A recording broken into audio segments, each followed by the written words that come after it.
गीता अध्याय 15 के श्लोक 16-17 में 3 प्रभु बताए हैं। ये 3 प्रभु कौन हैं? किस प्रभु की शरण में जाने के पश्चात जन्म और मरण समाप्त हो सकता है? 3 प्रभुओं में सबसे उत्तम परमात्मा कौन है? कैसा है? उसका क्या नाम है? इन सभी गूढ़ रहस्यों को जानने के लिए अवश्य सुनिए जगत गुरु तत्वदर्शी संत रामपाल जी महाराज के अमृत वचन।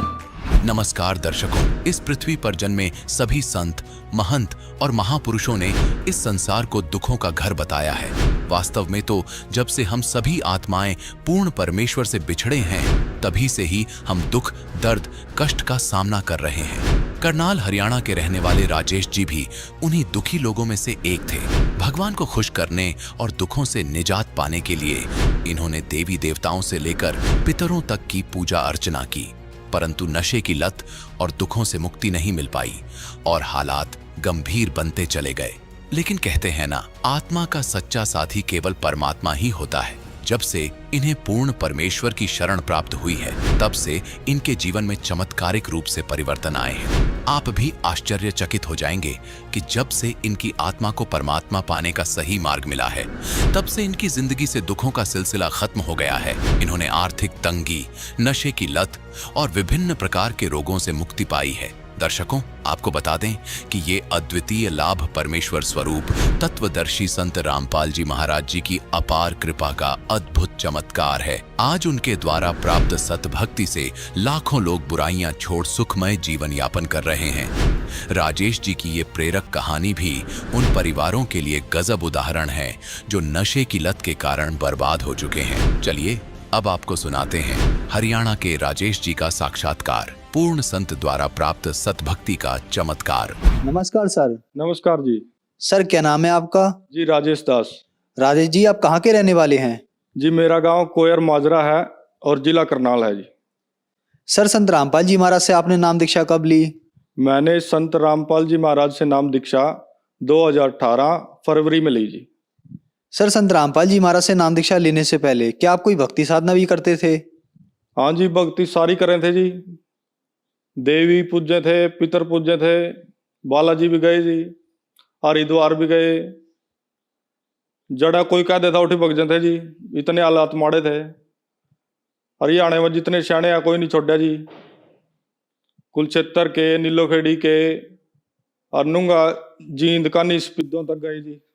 पूरे हरियाणा में घूमे जी, कोई लाभ नहीं हुआ जी कड़ी। तो फिर आप संत रामपाल जी महाराज की शरण में कैसे आए? मैं सबसे पहले तो बहुत ज्यादा नशे करता था जी। भांग पीता था, बीड़ी, सुल्फा, शराब, जो भी नशा मिल गया वही करता था जी। किसी ने अफीम दे दी, फीम खा ली। भूखी दे दी, अगला भाई खा ले, भूखी खा ली। नींद की गोली दे दी, नींद की गोली खा ली। मतलब हर टाइम नशे में रहता था जी। दारू पीता था जी, बहुत बुरा हाल था जी। एक बार तो मेंटल हो गया जी मैं पूरा कति। जमीन न्यू गांव में कच्चे कच्चे में फिरदा जी, कदी लगाइया के सूंठ पाया पाएगा फिरदा जी, कदी छड़े में नाचता जी जा जाएगा, कदी किसी के घर पर्ची फेंक दी, किसी के घर कुछ फेंक दिया जी।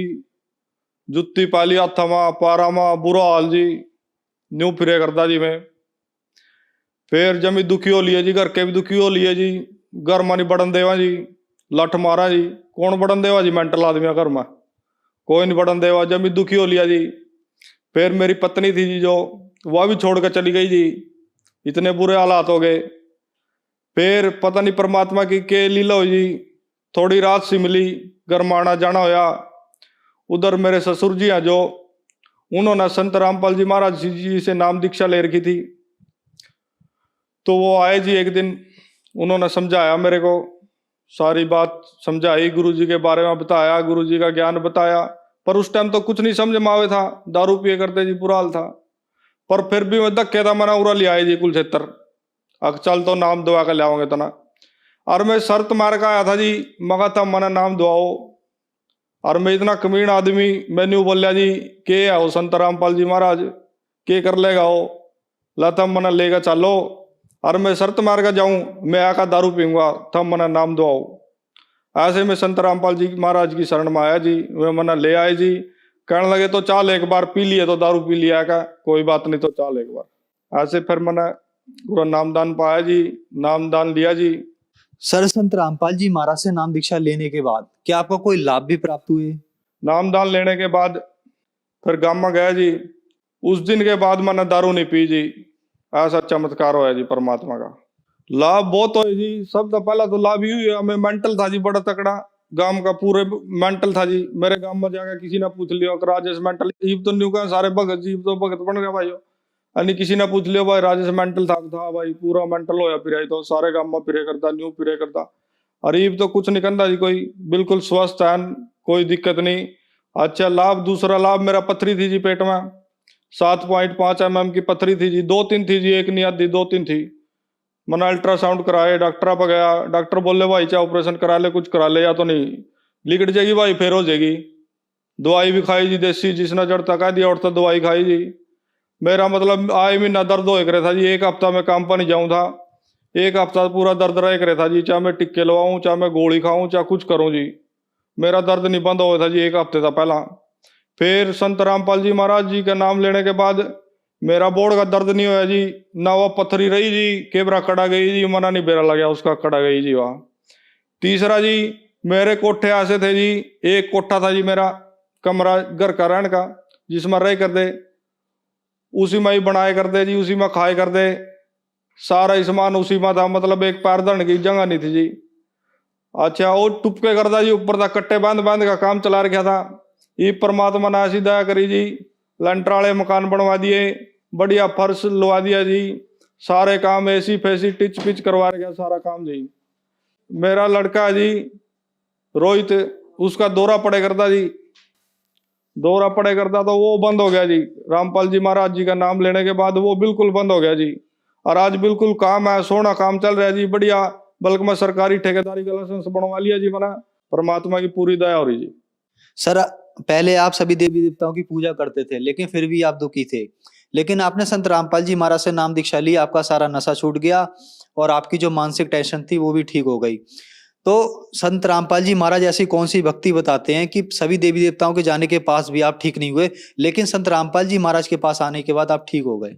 हाँ जी, संत रामपाल जी महाराज जी शास्त्र अनुकूल भक्ति साधना बतावा जी, जो हमारे शास्त्रों में लिख रही, जो हमारी गीता जी में लिख रही, वेदों में लिख रही, गुरु ग्रंथ साहिब में लिख रही जी, पवित्र कुरान में लिख रही। ये लोग पढ़ दे नहीं जी, क्यों, कौन पढ़ा, इतनी मोटी मोटी किताब कौन पढ़ेगा जी। ये हमारे गुरु जी ने टाइम काटा, पढ़े, शास्त्र पढ़े, सारा प्रमाण दिया जी, शास्त्र अनुकूल मारता भक्ति बताई जी। अब शास्त्र अनुकूल भक्ति का तो लाभ होगा जी। सर, क्या संत रामपाल जी महाराज ब्रह्मा विष्णु महेश की भक्ति छुड़वाते हैं?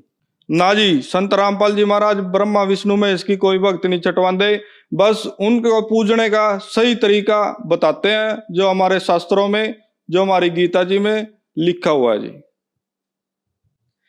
सर, जो श्रद्धालु आज आपको देख रहे हैं और वो भी किसी न किसी तरीके से परेशान है या नशे से ग्रस्त है, उनके लिए आप क्या कहना चाहेंगे? उनके लिए मैं यही कहूंगा जी, कहीं जाने की आवश्यकता नहीं है, कोई दिमाग पर प्रेशर लेने की जरूरत नहीं है, ना कोई टेंशन लेने की जरूरत नहीं है। बिल्कुल संत रामपाल जी महाराज जी की शरण में आओ। कहीं से भी कोई भी संत रामपाल जी महाराज का शिष्य दिखा, उससे पूछो, उससे बात करो, उससे फोन नंबर ले, आगे कांटेक्ट करो, नाम ले जी, और सारे नशे का पंडा छटवाओ जी, और घर में बरकत करवाओ जी। धन्यवाद सर।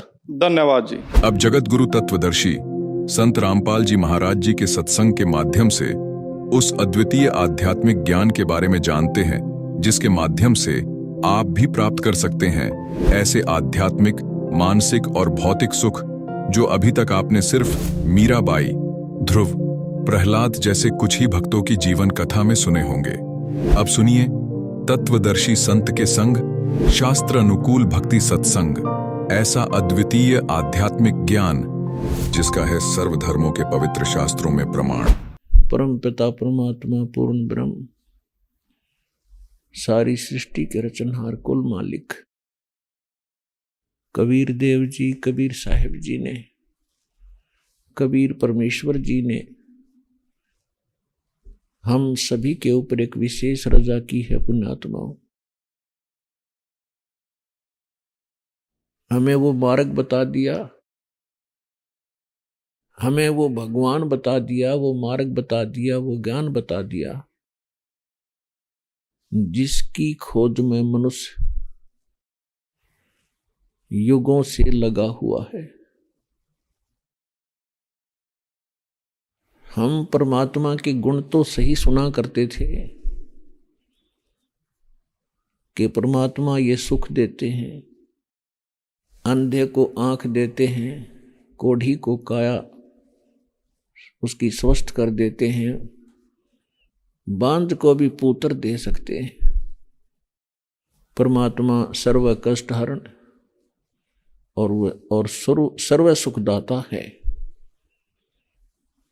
लेकिन हम गुण तो परमात्मा के सही सुना करते थे, लेकिन वो भगवान कौन है जो ये सर्व सुख देता है, सब कष्ट हरण करता है, जिसमें ये गुण सभी विद्यमान हैं, यह अभी तक हम निर्णय नहीं कर पा रहे थे।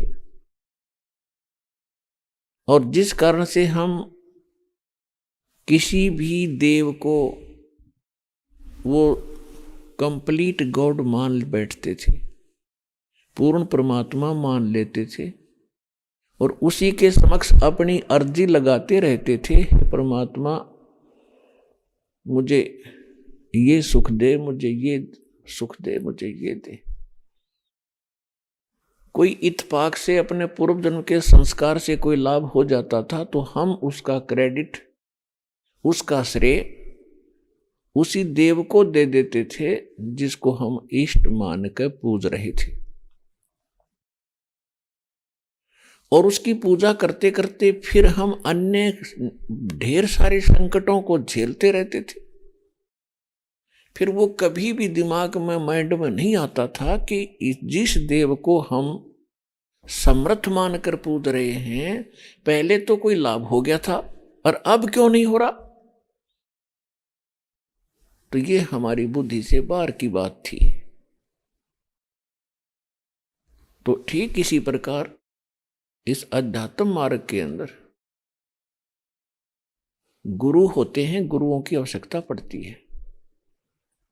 और गुरु यानी टीचर, अध्यापक, एक तो अक्षर ज्ञान कराने वाले अध्यापक होते हैं और एक परमात्मा का अध्यात्म ज्ञान कराने वाले अध्यापक होते हैं। इसलिए दोनों को गुरु कहा जाता है। अब जैसे अक्षर ज्ञान कराने वाले अध्यापकों का कुछ सिलेबस होता है, कुछ पाठ्यक्रम बनाया जाता है गवर्नमेंट द्वारा और उसकी बुक बनाई जाती है, और यदि वो अध्यापक उस सिलेबस के अनुसार ना पढ़ाकर कोई अन्य कथाएं सुना रहा है अध्यापक उस बच्चों को, विद्यार्थियों को, तो उन बच्चों का भविष्य कैसा होगा ये आम आदमी आसानी से समझ सकता है कि सारे फेल होंगे जब उनका एग्जाम होगा, उनकी परीक्षा होगी। अध्यापक वही सही है जो सिलेबस के अनुसार पढ़ावे, अपनी पुस्तकों का ज्ञान करावे, बच्चे वो सफल होते हैं, वो अध्यापक सही है। इसी प्रकार हमारे परमात्मा का एक विधान है, एक सिलेबस है, पाठ्यक्रम है। उस पाठ्यक्रम के अंदर हमारी धार्मिक पवित्र पुस्तक हैं, ग्रंथ हैं। कौन कौन से पवित्र पुस्तक हैं? पवित्र चारों वेद, पवित्र श्री मद् भगवत गीता, पवित्र 18 पुराण और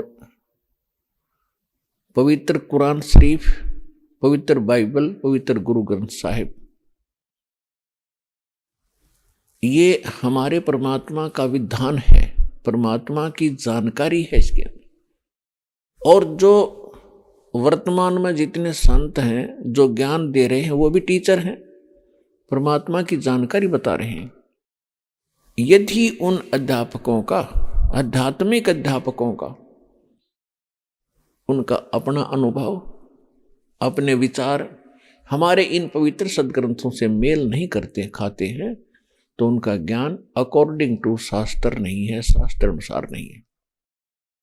उनकी भक्ति भी शास्त्रानुकूल नहीं है, शास्त्र विधि त्याग कर उनकी अपनी मर्जी की कथाएं हैं, उनकी अपनी मर्जी के वो मंत्र हैं जो कभी मोक्ष प्राप्त नहीं करा सकते। अर्थात उन साधनाओं के करने से साधक का जीवन नाश होता है। इसके लिए श्रीमद् भगवत गीता अध्याय नंबर 16 के श्लोक 23 और 24 में प्रमाण है कि अर्जुन शास्त्र विधि को त्याग कर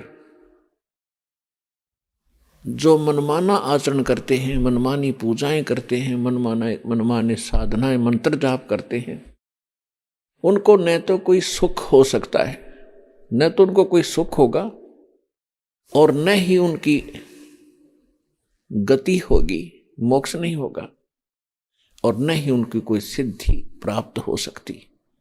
अर्थात व्यर्थ, यूजलेस है वो सारा। फिर 24वें श्लोक में तुरंत कहा है कि इससे तेरे लिए अर्जुन कर्तव्य और अकर्तव्य की व्यवस्था में सद्ग्रंथ ही प्रमाण है।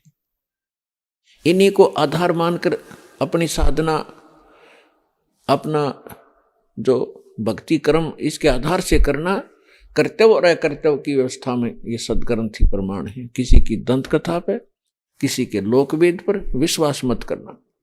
तो पुण्यात्माओं, इस दास के जितने भी वचन होंगे, प्रवचन होंगे, अपने पवित्र सद्ग्रंथों के अनुसार होंगे। हाँ, एक पवित्र सद्ग्रंथ दास रह गया, ध्यान नहीं रहा, जो इन सभी सद्ग्रंथों का एक मूल ग्रंथ है, मूल सार है। हमारा एक पवित्र ग्रंथ है जिसको सूक्ष्म वेद कहा है, सूक्ष्म वेद, जिसको सच्चिदानंद घन ब्रह्म की वाणी कहा है। गीता अध्याय नंबर 4 के श्लोक नंबर 32 में गीता ज्ञानदाता अर्जुन से कह रहा है कि अर्जुन, मैंने अभी तक जो तुझे साधनाओं का ज्ञान बताया, यज्ञों की जानकारी दी, श्लोक नंबर 25 से लेकर 31-30 तक, वो अपनी अपनी मर्जी से मनमाना आचरण करते हैं। कोई तो केवल स्वाध्याय करता है, कोई देवताओं की पूजा करता है, कोई अहिंसावादी तीक्ष्ण व्रत रखता है, मुंह पर पट्टी बांध के नंगे पैरों घूम के वो ये सोचता है कि मैं जो कर रहा हूं ये मेरी साधना मोक्षदायक है, पाप नाशक है। सभी अपनी अपनी साधनाओं को वो पाप नाशक जानकर कर रहे हैं। लेकिन चौथे अध्याय के 32वें श्लोक में बताया कि अर्जुन, इन यज्ञों की यानी धार्मिक अनुष्ठानों की यथार्थ जानकारी, विस्तृत जानकारी परमात्मा स्वयं आकर ही बताते हैं। और वो सच्चिदानंद घन ब्रह्म की वाणी है, ब्रह्मणे मुखे। सच्चिदानंद घन ब्रह्म की वाणी में वो विस्तार के साथ कही गई है। उसको तत्व ज्ञान कहते हैं, उसको सूक्ष्म वेद कहते हैं। और उस तत्व ज्ञान को समझने के बाद तू सर्व कर्मों से मुक्त हो जाएगा। चौथे अध्याय के 34वें श्लोक में बताया कि अर्जुन, उस तत्व ज्ञान को जिसको गीता ज्ञानदाता भी नहीं जानता, उस तत्व ज्ञान को जो परमात्मा स्वयं आकर बताते हैं, अपने मुख कमल से बोलते हैं, उस तत्व ज्ञान को तू तत्वदर्शी संतों के पास जाकर समझ, उनको दंडवत प्रणाम करना और कपट छोड़कर प्रसन्न करना। तब वो तत्वदर्शी संत तुझे उस परमात्म तत्व का तत्व ज्ञान कराएंगे। गीता अध्याय नंबर 15 के श्लोक नंबर 1 में उस तत्वदर्शी संत की पहचान बताई है कि ऊपर को जड़ और नीचे को तीनों गुण रूपी शाखा रूपी ये संसार रूपी पीपल का वृक्ष जानो, जिसकी ऊपर को जड़ है। ऊपर तो पूर्ण परमात्मा है जिससे पौधे का पोषण होता है, तीनों लोकों में प्रवेश करके जो सबका धारण पोषण करता है, और नीचे को तीनों गुण रूपी शाखा है। अब गीता ज्ञानदाता ने केवल इतना हिंट दिया है कि ऊपर को जड़ और नीचे को तीनों गुण रूपी शाखा वाला ये संसार रूपी वृक्ष जानो, यानी पूरा संसार, ये संसार रूपी वृक्ष जानो। और जो संत इस संसार रूपी वृक्ष के सभी विभागों को भिन्न भिन्न बता देगा, वह तत्वदर्शी संत होगा। यह पहचान है उस तत्वदर्शी संत की। तो पुण्यात्माओं, परमात्मा स्वयं आकर अपने मुख कमल से अपना वास्तविक अध्यात्म ज्ञान प्रदान करते हैं, क्योंकि वो ज्ञान न तो वेदों में कंप्लीट है, न तो वेदों में पूर्ण है, न श्रीमद् भगवत गीता में पूर्ण है, और न ही कुरान शरीफ के अंदर पूर्ण है, और न बाइबल के अंदर पूर्ण है, और न ही गुरु ग्रंथ साहिब के अंदर पूर्ण ज्ञान है। क्योंकि परमात्मा अपने मुख कमल से जब आकर यथार्थ ज्ञान बोलते हैं वही संपूर्ण होता है। संपूर्ण का कार्य सारा ही संपूर्ण होता है। उदाहरण के लिए जैसे गीता अध्याय नंबर 4 के श्लोक नंबर 34 में गीता ज्ञानदाता ने कही दिया कि उस ज्ञान से मैं परिचित नहीं हूं, किसी तत्वदर्शी संत से पूछो, वो बताएगा। इसे सिद्ध है कि गीता का ज्ञान बुरा नहीं, असत्य नहीं, लेकिन कंप्लीट नहीं। और आप खूब बुद्धिमान हो, जैसे आप एक मोबाइल नंबर मिलाते हो, आप टेलीफोन नंबर मिलाते हो, उसमें एक नंबर भी आगे पीछे हो जाए तो पता नहीं कहां मिलेगा, क्योंकि वो कंप्लीट नहीं है वो नंबर जहां आप संपर्क साधना चाहते हैं। इसी प्रकार हम अधूरे रह गए, हम वहां पहुंच नहीं पाए जहां हमने जाना था, क्योंकि हमें वो सच्चिदानंद घन ब्रह्म की वाणी तत्व ज्ञान प्राप्त नहीं हुआ। अब वो प्राप्त हुआ है। हमारे पास प्राप्त तो पहले भी था, लेकिन हम उसको समझ नहीं सके थे। अब परमात्मा ने इस दास को बुद्धि दी है कि उस तत्व ज्ञान को पहचाना है, जाना है, और फिर उसके साथ उसको प्रमाणित किया है, और फिर आपके रूबरू किया है। वो तत्व ज्ञान अब प्राप्त हो चुका है, लेकिन पहले नहीं मिला था अपने को। अब जैसे यजुर्वेद अध्याय नंबर 40 के मंत्र नंबर 10 में कहा है कि गीता ज्ञानदाता और वेद ज्ञानदाता वही है, ब्रह्म है, जो श्री कृष्ण जी में प्रवेश करके बोल रहा था श्रीमद् भगवत गीता का ज्ञान देते से। तो इसमें लिखा है कि कोई तो परमात्मा को कहता है कि वो जन्म नहीं लेता, वो निराकार है, उत्पन्न होता ही नहीं। कुछ कहते हैं वो उत्पन्न होता है, जैसे श्री राम और श्री कृष्ण आदि के रूप में। तो उसमें वेद के इस मंत्र में कहा है, 40 अध्याय 40 के मंत्र 10 में, कि परमात्मा उत्पन्न होता है या नहीं होता है, वो साकार है या निराकार है, इसकी जानकारी तत्वदर्शी संत देंगे, उनसे पूछो। वो सही जानकारी वही बताएंगे। यानी वेद ज्ञान भी इनकम्प्लीट है। अब इसी प्रकार इन अन्य ग्रंथों को जाने, इनके अंदर भी बहुत से प्रमाण है, लेकिन आज विषय दूसरा रहेगा। तो परमात्मा स्वयं आए थे 600 वर्ष पहले, उन्होंने ये तत्व ज्ञान बोला था, लेकिन उस समय हम अशिक्षित थे, और हमारे धर्मगुरु वो केवल एक संस्कृत भाषा जाना करते थे, हिंदू धर्मगुरु, लेकिन वो सदग्रंथों से परिचित नहीं थे। संस्कृत अवश्य जानते थे, हमारे सदग्रंथों को वो पढ़ा भी करते थे, चारों वेदों को वो कंठस्थ भी याद कर लेते थे, और गीता का भी उनको खूब उन्होंने अध्ययन किया हुआ था, लेकिन वो समझ नहीं सके। क्यों? गुरु बिन काहू न पाया ज्ञाना, जो थोथा बुस छड़े मूड किसाना। गुरु बिन वेद पढ़े जो प्राणी, समझन सार रहे अज्ञानी। अब गुरु कौन? जो सदग्रंथों का ज्ञाता हो, सदग्रंथों के गूढ़ रहस्यों को समझकर आपको विश्लेषण करके बताने वाला हो। अब गुरु कौन होगा? तत्वदर्शी संत होगा। तत्वदर्शी संत कौन होगा?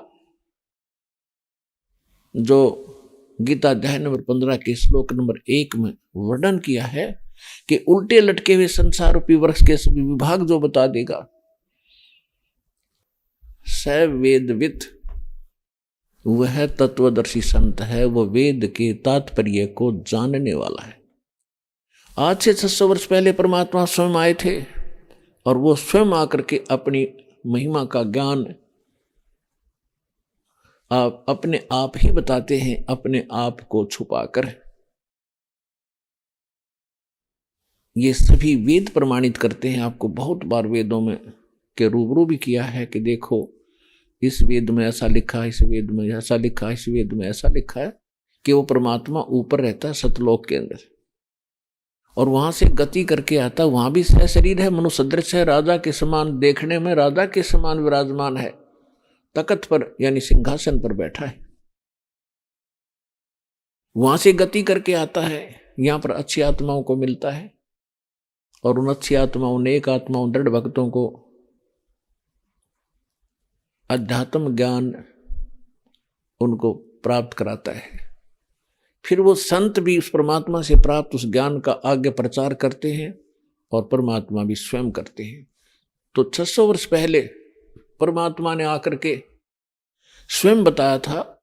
यही गीता अध्याय नंबर 15 के श्लोक नंबर 1 का सारांश। कबीर, अक्षर पुरुष एक पेड़ है, सर पुरुष वा की डारे, तीनों देवा शाखा है, वही पात रूप संसार।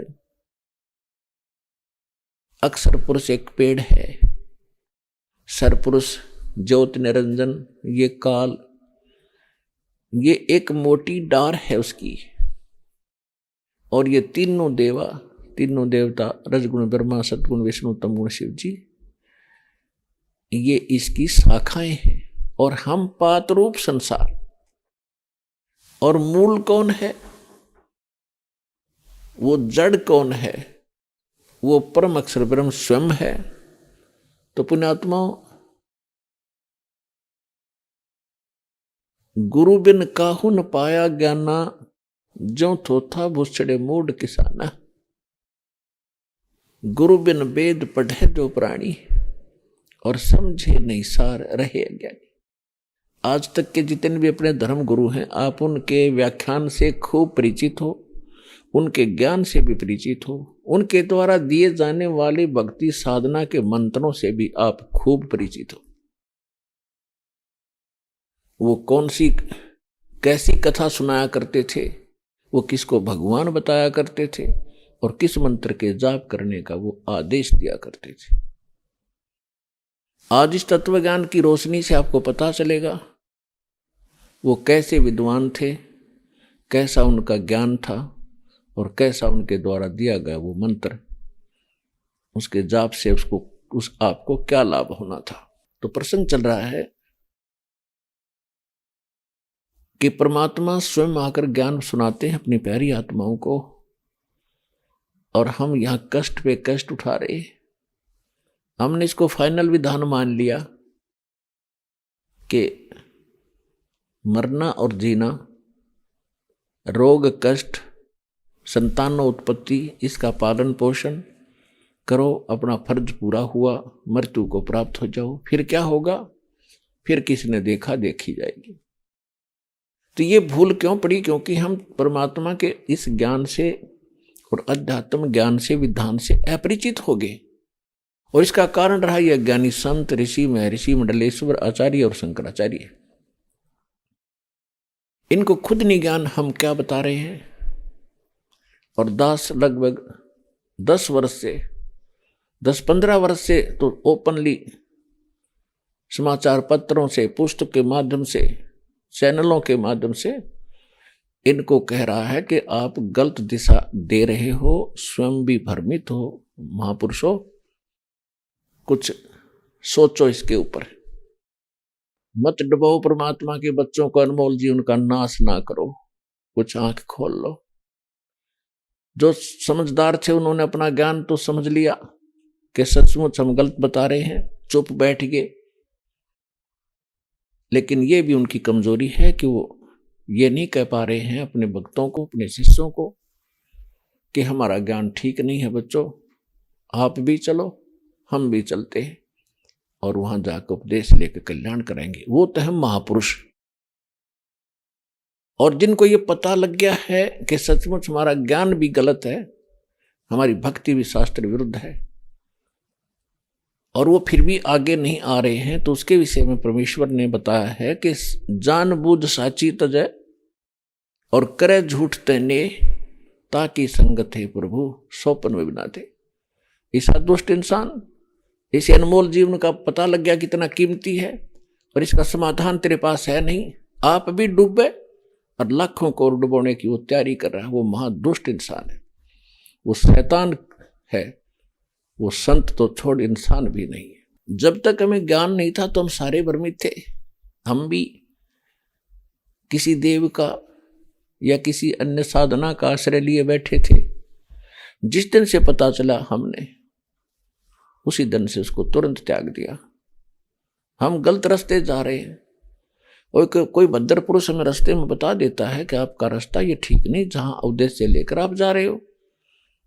बुद्धिमान व्यक्ति अपना वहां रुक जाए, एक दो से और वेरीफाई करे और फिर आगे प्रस्थान करे। तो दास सबको कह रहा है कि आप जिस मार्ग पर जा रहे हो, जो साधना कर रहे हो, ये शास्त्र विरुद्ध है,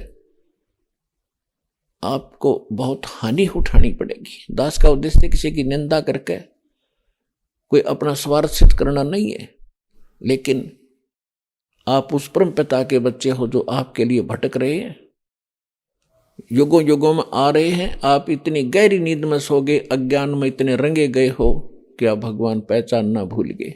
दास आपको वो भगवान याद दिलाता है, उसकी पहचान बताना चाहता है, विद प्रूफ आपको बता रहा है कि ये भगवान है, इसका यहां प्रमाण है, वेदों से प्रमाणित कर दिया। उन महापुरुषों की अनुभव वाणी जिन्होंने स्वयं परमात्मा को देखा, जिनसे भगवान मिले, उनसे उनके एफिडेविट आपके सामने रख दिए, वो क्या क्या कहा करते थे। तो आज परमात्मा को पहचानने में आपको देर नहीं लगेगी। हाँ, जानबूझ गफलत करोगे वह बात भिन्न है, फिर आप भक्ति चाहते नहीं। तो उस परमेश्वर ने आके हमें क्या बताया था कि आप गलत स्थान पर रह रहे हो।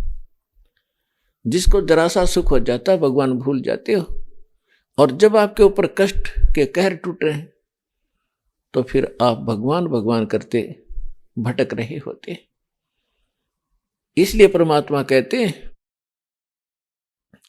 दुख में सुमरण सब करे, सुख में करे ना कोई, जय सुख में सुमरण करो, तो दुख काहे को होवे। सुख में सुमरण किया नहीं, दुख में करते याद, कहें कबीरता दास की, कौन सुने फरियाद। राम नाम रटते रहो, राम नाम रटते रहो, जब तक घट में प्राण, कदे तो दीन दयाल के बनक पड़ेगी कान। राम रटत कोड़ी भलो, चू चू पड़े जो चाम, ये सुंदर शरीर किस काम का, जा मुख नहीं नाम। कबीर जिव्या तो वाये भली, जो रटे हरि नाम, नहीं तो काट के फेंक दियो, ये मुख में बोलो ना चाम। कबीर राम रटत कन्या भली, और साकट भलो न पूत, छेरी के गल में गलथना, जिसमें दूध नामूत। कबीर राम रटत दारिद्र भलो, टूटी घर की छान, वो सुंदर मैल किस काम के, जा भक्ति नहीं भगवान। वो पृथ्वीपति चकवे गए, जिनके चक्र चलंत, रावण सरीखे कौन गिने, ऐसे गए अनंत।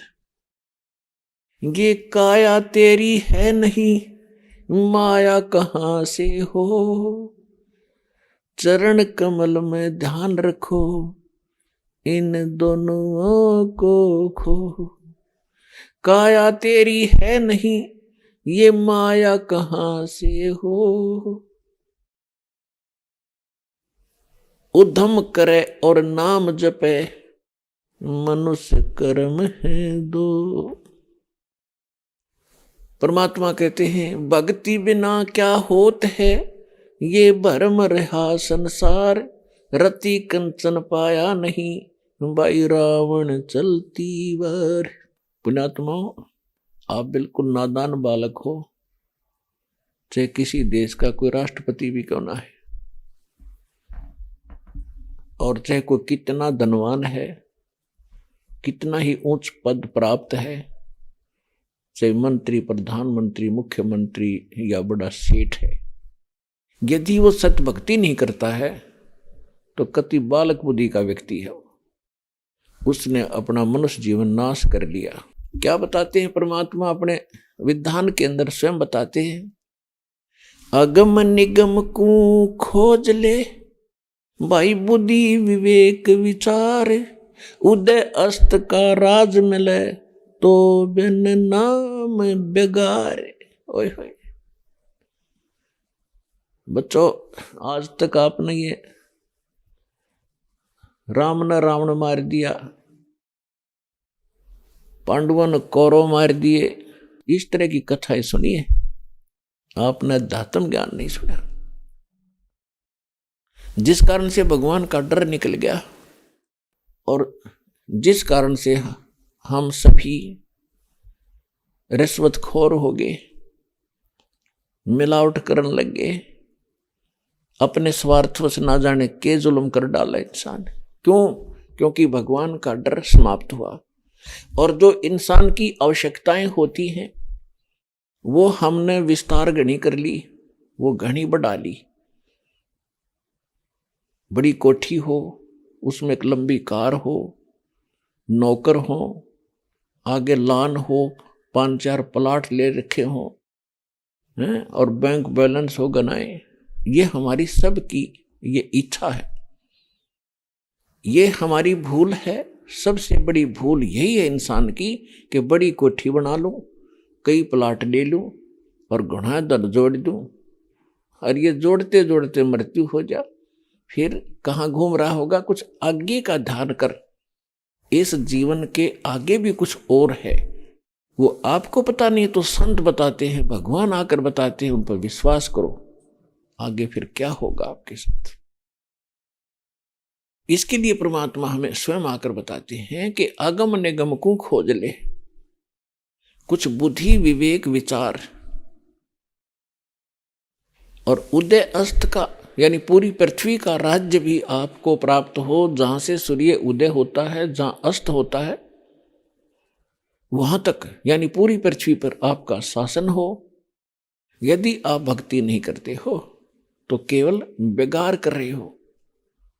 बेगार क्या होती है, इसको डिफाइन करते हैं। बेगार को हमारे उम्र के तो बूढ़े जानते होंगे तकरीबन सभी, लेकिन नए बच्चों को बेगार का पता नहीं, इसलिए क्योंकि संतों की वाणी, भगवान की वाणी 600 वर्ष पहले कही गई थी, और उस समय सभी लोकल लैंग्वेज सुनना पसंद करते थे।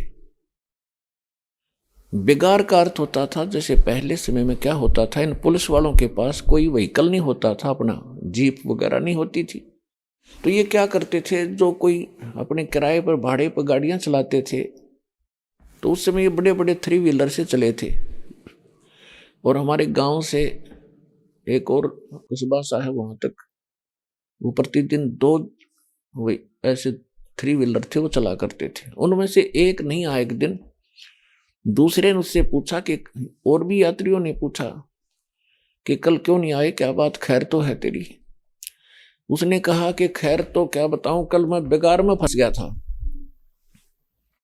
बेगार में कैसे फंस गया था कि पुलिस वालों ने शाम ने ले लिया 12 बजे, रात के 12 बजे मुझे उठा लिया, और साथ में मेरी वो 3 व्हीलर, और अगले दिन सारा दिन कई जगह उन्होंने रेड लगानी थी, तो कई गांव में गई मुझे ले करके, और अगले दिन रात ने 12 बजे छोड़ा, यानी 24 घंटे तक मेरा पहिया टेक्या नहीं, मेरा व्हील बंद नहीं हुआ और 200 रुपये अपनी जेब से पेट्रोल और लग गया। अब देखो, ये भाड़े वाले व्यक्ति उसी चीज को पसंद करते हैं कि मेरा पहिया चलता रहे, यानी ज्यादा कमाई बने। तो कह रहा था कि मेरा पहिया भी नहीं टिका, चलता रहा, सारी रात घूमा, सारा दिन चलता रहा, पैसे का पेट्रोल भी अपनी जेब से डाला और 1 नया पैसे की इनकम नहीं हुई। इसको बेगार कहा करते थे। तो ये राजा लोग जो हैं, राजा को कह दिया तो इन्हें समझ लो सारी जनता पर लागू हो गया। उससे बड़े ताकतवर आप नहीं हैं हम, क्योंकि हम राजा को बड़ा शक्तिशाली मानते हैं, बड़ा शक्तिशाली है। तो उसी प्रकार अब एक राजा, आप देखते हो किसी मंत्री ने, देखो मुख्यमंत्री ने, प्रधानमंत्री ने,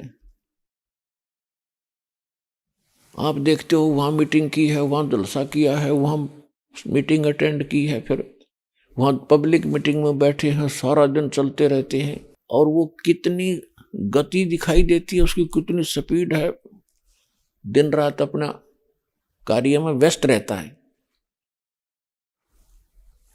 और वो क्या कर रहा है, वो पूर्व जन्म का पुण्यकर्मी प्राणी है। किसी जन्म में सौभाग्य से उससे कोई पुण्य इकट्ठे हो गए और वो पुण्य उसके प्रारब्ध यानी किस्मत में लिख दिए,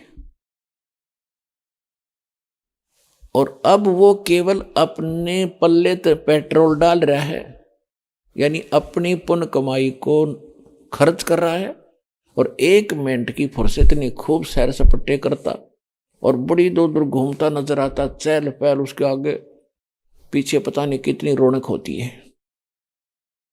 तो ये उस 3 व्हीलर वाले की तरह है जो अपनी जेब से पेट्रोल डाल के, और औरों ने नो दिखा था जैसे तो घनी कमाई करता होगा, सारा दिन भागता है, फिर रहा है, खूब चल रहा है इसका 3 व्हीलर।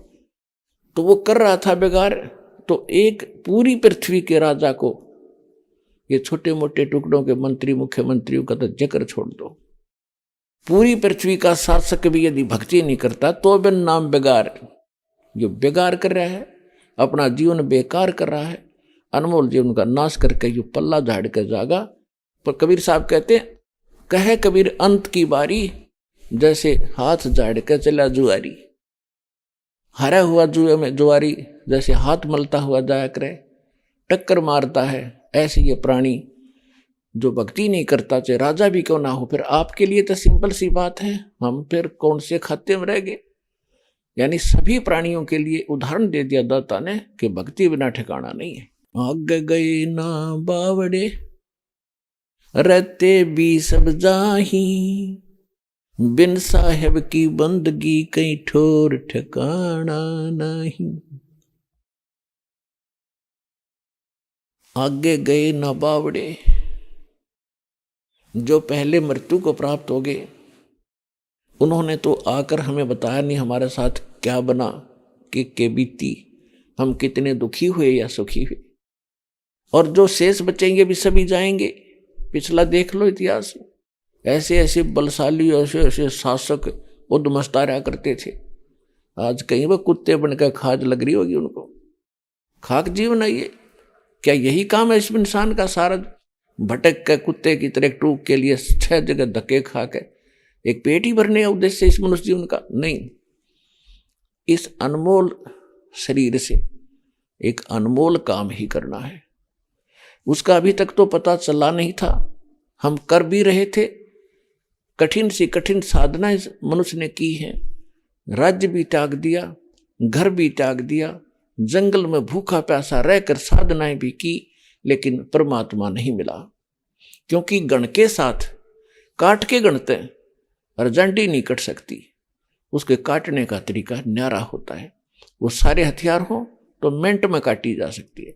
इसी प्रकार हम गलत साधनाओं से परमात्मा प्राप्ति का प्रयत्न करके विफल रहे, और अब वो सही औजार मिल गए हैं, वो साधना मिल गई है जिससे हम सहज में भगवान पावांगे, आसानी से परमात्मा मिलेगा और सब सुखी होंगे। आपका परिवार सुखी होगा, आपका घर सुखी होगा, आपका शरीर में सुख होगा, और आपको मोक्ष प्राप्त होगा यदि आजीवन भक्ति करते रहे तो।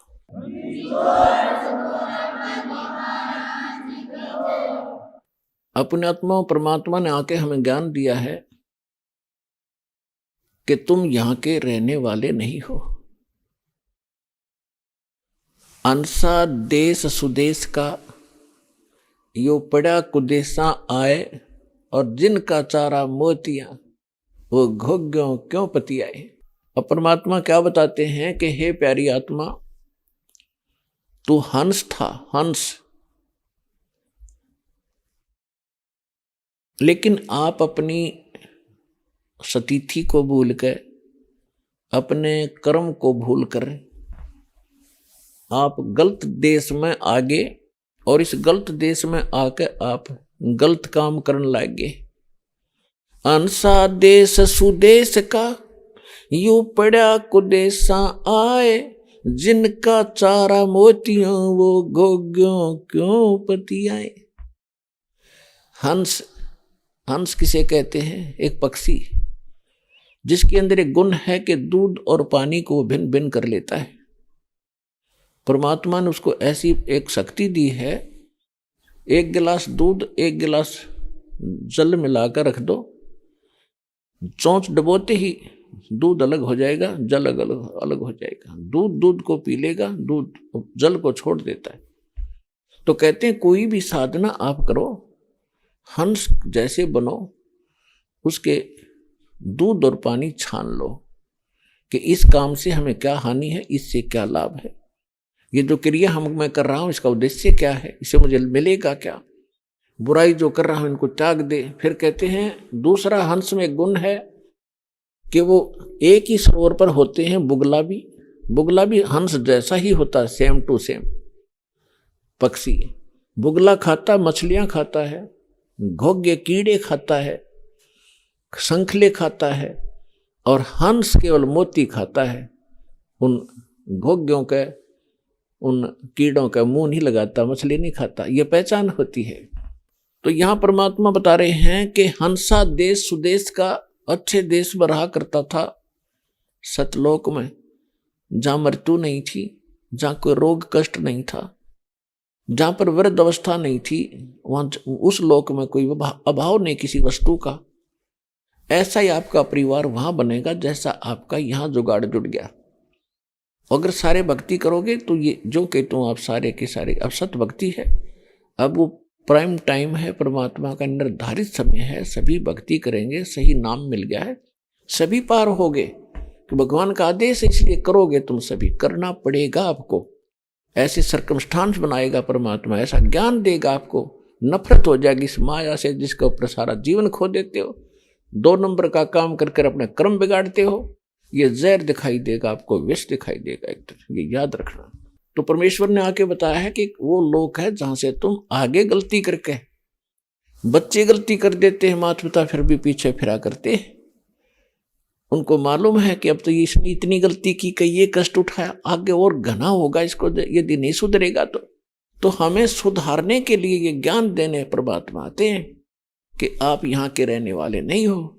मेरे हंसा बाई हंस रूप था जब तू आया, अपना स्वरूप भूल मैं भूल्या, तू तात जीव कहाया। मेरे हंसा बाई हंस रूप था जब तू आया, कि हे मेरे हंस, तू पहले बहुत नेक था, किसी की आत्मा नहीं दुखाता था, क्योंकि सतयुग के अंदर आपका प्रारंभ हुआ था।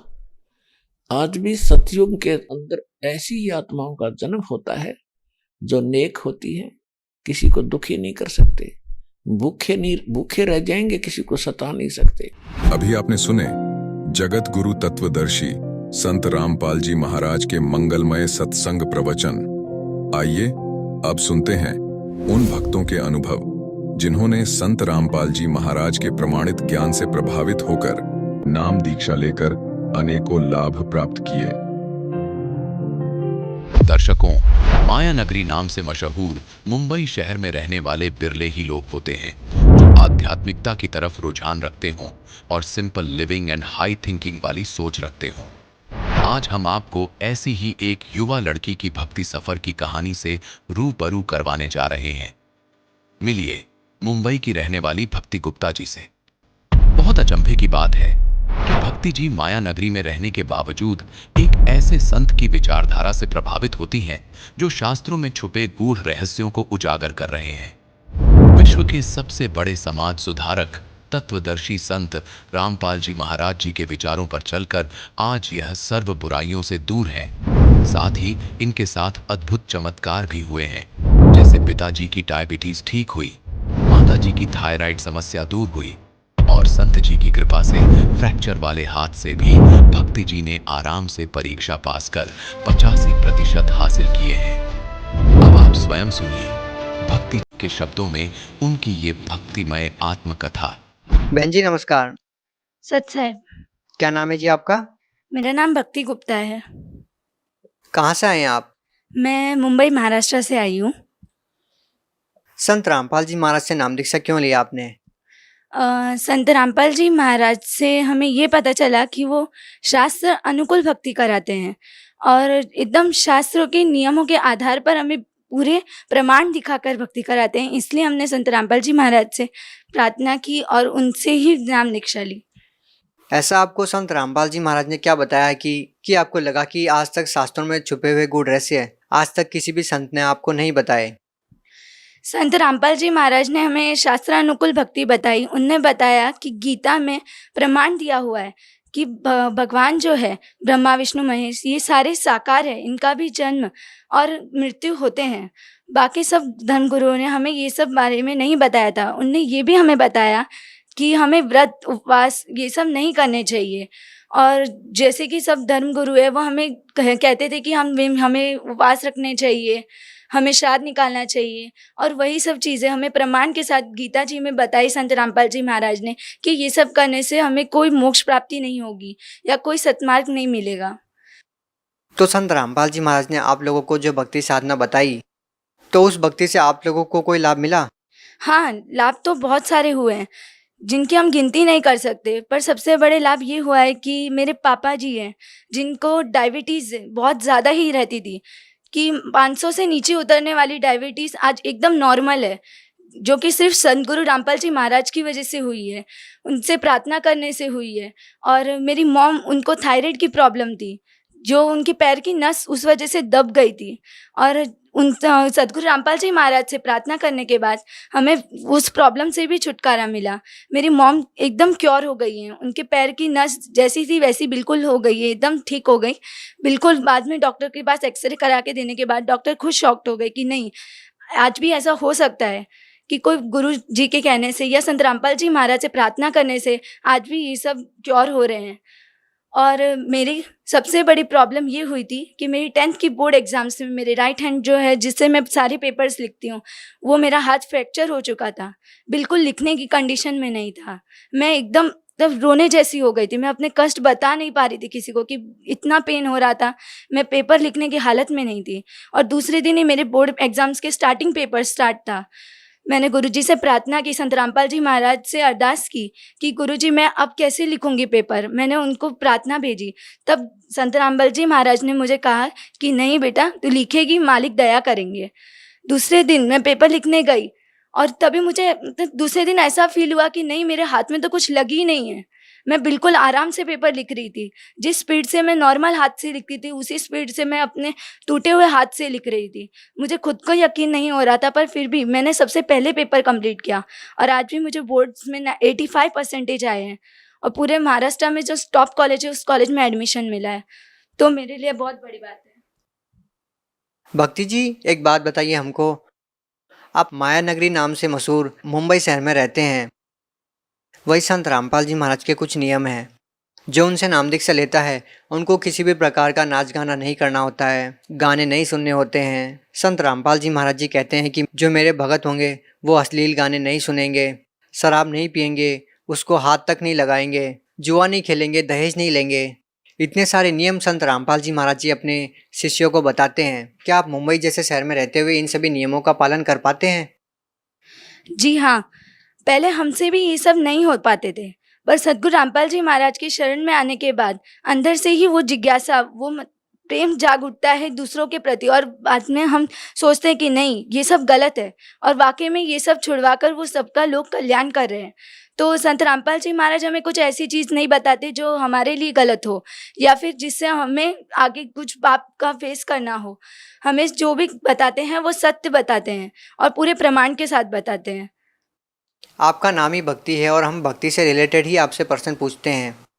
लोगों की धारणा ये है कि भक्ति करने की उम्र विशेष होती है, बचपन में कोई भक्ति नहीं कर सकता, जवानी में कोई भक्ति नहीं करता, इस तरह की धारणा इन लोगों की है।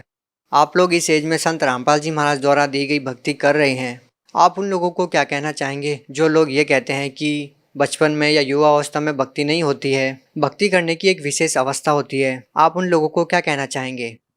मैं उन सब लोगों को यही कहना चाहूँगी कि हम जो सोचते हैं वो बिल्कुल गलत है, क्योंकि हम इस काल के लोक में रहते हैं तो हमें मालूम नहीं कि हम कब मर सकते हैं। एक पल का हमें भरोसा नहीं कि हम कब मर जाएंगे। तो हम ऐसे लोक में ये नहीं सोच सकते कि नहीं, भक्ति करने की एज लिमिट होती है या हम सिर्फ बुढ़ापे में ही हमें भक्ति करनी चाहिए। भक्ति हम कभी भी कर सकते हैं, उठते बैठते जागते खाते पीते, हर टाइम हमें परमात्मा को याद करना चाहिए। वरना हमारी इतनी एजुकेशन पाके भी हमारी ये एजुकेशन वेस्ट है। अगर हम परम ज्ञान को, जिससे मोक्ष प्राप्ति होगी, वो नहीं पहचान पाएंगे तो हम इतने पढ़े लिखे होकर भी, प्रमाण को देखकर भी हम अगर उस भक्ति को नहीं करते हैं तो हमसे बड़ा मतलब इतना गोल्डन अपॉर्चुनिटी जो छूट रही है, तो वो बहुत हमारे लिए ही आगे प्रॉब्लम होगी। हरियाणा से सैकड़ों किलोमीटर दूर मुंबई शहर में संत रामपाल जी महाराज की इतनी लोकप्रियता, युवा लोग संत रामपाल जी महाराज को इस कदर फॉलो करते हैं, उनके नियमों पर चलते हैं। इस तरह का एक मानव समाज संत रामपाल जी महाराज तैयार कर रहे हैं। आप उन लोगों को क्या कहना चाहेंगे जो मायानगरी नाम से मशहूर मुंबई शहर में एक अपना एक अलग ही सपना लेकर यहाँ पर आते हैं? आप मुंबई शहर के लोगों को, महाराष्ट्र के लोगों को, समाज के लोगों को क्या संदेश देना चाहेंगे संत रामपाल जी महाराज के बारे में? संत रामपाल जी महाराज जो भक्ति बताते हैं उनसे हमें लाभ तो होते ही हैं, पर हमें ये भी पता चलता है कि नहीं, जो आज तक हम भक्ति कर रहे थे, जो हमने इतना वक्त वेस्ट किया है, उससे हम लोग इतना पछतावा होगा कि नहीं, काश ये भक्ति हमें पहले मिल गई होती तो हम आज पता नहीं कितनी भक्ति कर चुके होते। तो मैं सभी लोगों को यही संदेश देना चाहूँगी कि आप संत रामपाल जी महाराज के सत्संग सुने, उनका ज्ञान समझें, उनसे नाम दीक्षा लें और अपना कल्याण करें। एक अंतिम प्रश्न आपसे पूछना चाहेंगे कि आज लोगों के सामने सबसे जटिल प्रश्न ये है कि लाखों लोगों की भीड़ में एक सच्चे संत को पहचानना लोगों के लिए कितना मुश्किल है। लोग कैसे पहचान करेंगे कि कौन सही संत है और कौन सही नहीं है? सच्चे संत की पहचान ऐसे हो सकती है अगर हम उनके सत्संग सुनते हैं, पर क्या हमें वो प्रमाण दिखाते हैं? बिल्कुल नहीं। वो बस अपने ही तरह की मन गढ़ंत अपनी भक्ति बताते हैं, किसी भी शास्त्र को दिखा के वो भक्ति नहीं कराते, जो कि पूरे प्रमाण के साथ सद्गुरु रामपाल जी महाराज पुस्तकों को दिखाकर, गीतों, वेदों, पुराण, शास्त्रों को दिखाकर हमें भक्ति करा रहे हैं। तो इससे पता चलता है कि सही संत होगा वो कोई भी ग्रंथों को छुपाएगा नहीं, कोई भी श्लोकों को नहीं छुपाएगा, वो सभी प्रमाणों के साथ हमें भक्ति कराएगा। तो जो संत रामपाल जी महाराज भक्ति करा रहे हैं वो पूरे प्रमाणों सहित करा रहे हैं। तो मुझे ऐसा लगता है कि वो भक्ति बिल्कुल सही है और शास्त्र अनुकूल है। जी बहुत बहुत धन्यवाद। धन्यवाद सर।